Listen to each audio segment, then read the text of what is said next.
Hello guys, आज हम पढ़ने वाले हैं प्रेजेंट परफेक्ट कंटिन्यूअस। हम प्रेजेंट के कुछ हिस्सों पढ़ चुके हैं, present indefinite, present perfect, present continuous, और उसको इंट्रोगेटिव और कुछ क्वेश्चन में भी देखे हैं। और आज हम पढ़ने वाले हैं प्रेजेंट परफेक्ट कंटिन्यूअस।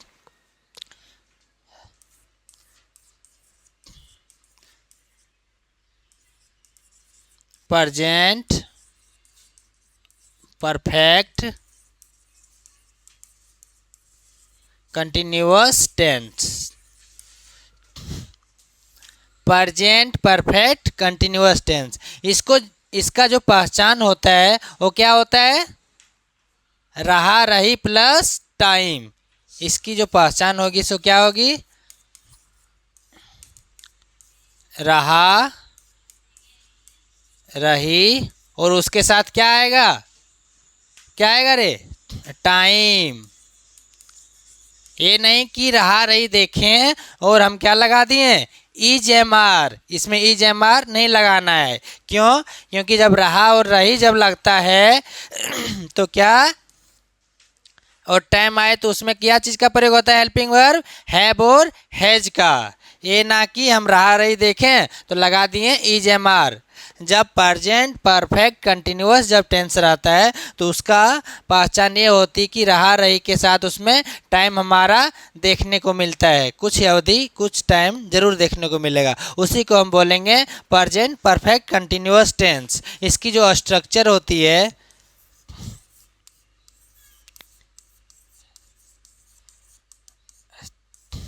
थोड़ी लंबी होती है। सब्जेक्ट प्लस हैज या have plus been plus verb four, यानी वर्ब में आईएनजी, उसके बाद ऑब्जेक्ट ओबीजे मतलब ऑब्जेक्ट, उसके बाद टाइम के लिए सिंस या फोर का प्रयोग करें, उसके बाद टाइम। यानी जो इसकी स्ट्रक्चर होती है कुछ लंबी होती है। किस तरह? पहले लगाना है सब्जेक्ट, उसके बाद हेल्पिंग वर्ब, जिस तरह सिंगुलर रहे या प्लूरल रहे उसके हिसाब से फिर बिन लगाना है। फिर मेरा जो वर्ब दिया रहेगा उसको कौन रूप में लिखना है? चौथा रूप में। फिर ऑब्जेक्ट और टाइम के अनुसार सिंस या फोर हमको यूज करना है। सिंस का प्रयोग होता है पॉइंट ऑफ टाइम में और फोर का प्रयोग होता है पीरियड ऑफ टाइम। आने जहाँ हमको फिक्स पता चलता है कि जिस टाइम चालू हुआ है कंफर्म एकदम निश्चित समय के लिए सिंस का प्रयोग होता है, और जहाँ हमें निश्चित समय का प्रयोग ना होता हो, हमें कुछ यंत्राल या कुछ अंदाज लगाते हैं, तो उस टाइम के लिए हम क्या प्रयोग करेंगे? फोर का। इसको और अधिक जानकारी के लिए हम अलग से वीडियो बना देंगे सिंस और फोर के लिए। फिलहाल हम आगे चलते हैं। एक एग्जाम्पल लेते हैं। मैं 4 दिनों से पढ़ रहा हूँ।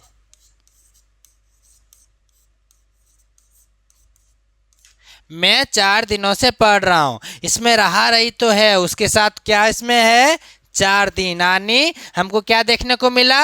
टाइम। यानी जब भी रहा रही और टाइम देखेंगे तो क्या हम लोग को सोचना है कि प्रेजेंट परफेक्ट कंटिन्यूअस टेंस है। जब जैसे ही ओला दिमाग में आए तब कौन ला फार्मूला यूज करना है? सब्जेक्ट के साथ हैज या हैव, उसके साथ बीन, और वर्ब का कौन सा रूप? चौथा। फिर ऑब्जेक्ट अगर दिया रहे तो उसके बाद सिंस या फोर। पॉइंट ऑफ टाइम रहे तो सिंस का प्रयोग, अगर पीरियड ऑफ टाइम रहे तो फोर का प्रयोग। हम चलो इसको बनाते हैं। सबसे पहले क्या? सब्जेक्ट। तो मेरा सब्जेक्ट क्या है? आई। आई के साथ क्या लगता है? हैव। I have been. काम क्या हो रहा है? पढ़ने का। आई हैव बीन रीडिंग। 4 दिनों से पढ़ रहा है, यानी कंफर्म नहीं, हम अंदाजा लगा रहे हो कितने दिन से पढ़ रहा है? 4 दिनों से। और आज से भी चालू किया होगा, दिन से भी चालू किया होगा, यानी उसका पीरियड ऑफ टाइम है, not it is point of time. If period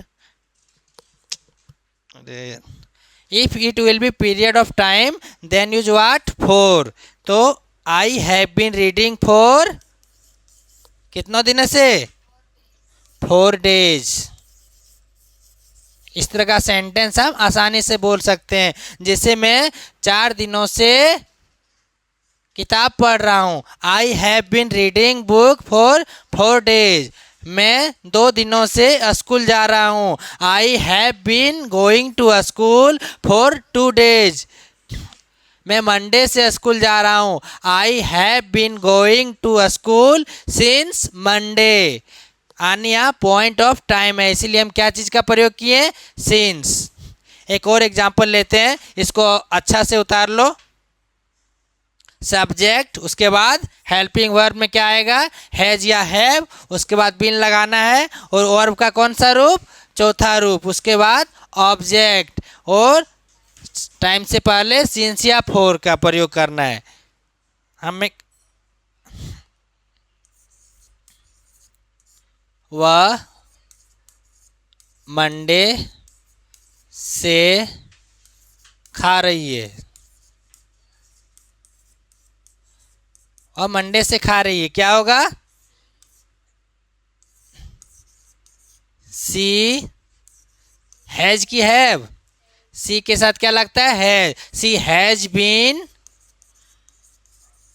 eating Monday से, यानी फिक्स मेरा है मंडे से, तो क्या लगेगा, सिंस, सिंस मंडे। मैं मंगलवार से बाजार जा रहा हूँ, क्या होगा, I have been going to market since Tuesday. समझ में आया। और एग्जाम्पल लेते हैं। सोहन 5 दिनों से टीवी देख रहा है। सोहन कितनों दिनों से टीवी देख रहा है, 5 दिनों से, क्या होगा, सोहन मेरा सिंगुलर है, यानी सब्जेक्ट कौन है, सोहन। हैज की हैव, हैज, क्यों, क्योंकि नाम मेरा सिंगुलर होता है। Sohan has been watching a TV कितना दिनों से, 5 days से। तो सिंस या फोर लगाएंगे, फोर लगाएंगे, क्योंकि ये मेरा पीरियड ऑफ टाइम है, not point of time. 5 days। समझ में आ गया। सोहन 5 दिनों से टीवी देख रहा है। Sohan has been watching a TV for 5 days। मैं 4 दिनों से स्कूल जा रहा हूँ। I have been going to school for 4 days। मैं 5 दिनों से इंग्लिश पढ़ रहा हूँ। I have been reading English for 5 days। मैं मंडे से इंग्लिश बोल रहा हूँ। I have been speaking English since Monday, but you are not speaking English, try to speak English. समझ में आ गया। अब इसको नेगेटिव में पढ़ते हैं। Present perfect continuous negative tense. P से प्रेजेंट, फिर पी से परफेक्ट, सी से कंटिन्यूअस, एन से नेगेटिव, और टी से टेंस। आनी सिर्फ उसमें क्या जुट जाएगा जो हम पहले वाला पढ़े, नेगेटिव। इसका स्ट्रक्चर कुछ इस प्रकार होता है। सबसे पहले क्या लगाना है, सब्जेक्ट, उसके बाद हेल्पिंग वर्ब हैज या हैव, उसके बाद क्या लगाना है, एक चीज ध्यान रखना, बीन के पहले नॉट आएगा, नॉट, उसके बाद बीन, उसके बाद वर्ब का चौथा रूप, फिर ऑब्जेक्ट, उसके बाद सिंस या फोर, उसके बाद टाइम। आनी सर्वप्रथम, आनी सबसे पहले subject, helping verb, not, been, verb का चौथा रूप, ऑब्जेक्ट, फिर सिंस या फोर प्लस टाइम। इसका एक एग्जाम्पल बताओ। तुम मंडे से या स्कूल नहीं आ रहे हो।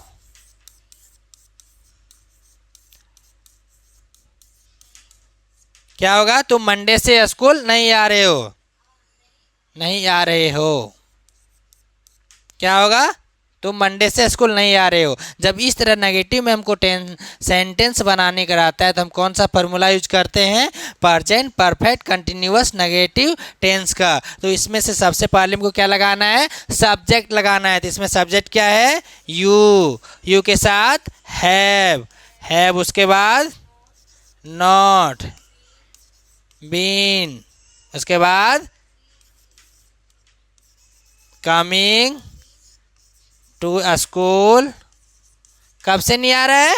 मंडे से। Point of time since Monday. क्या बनाए? You have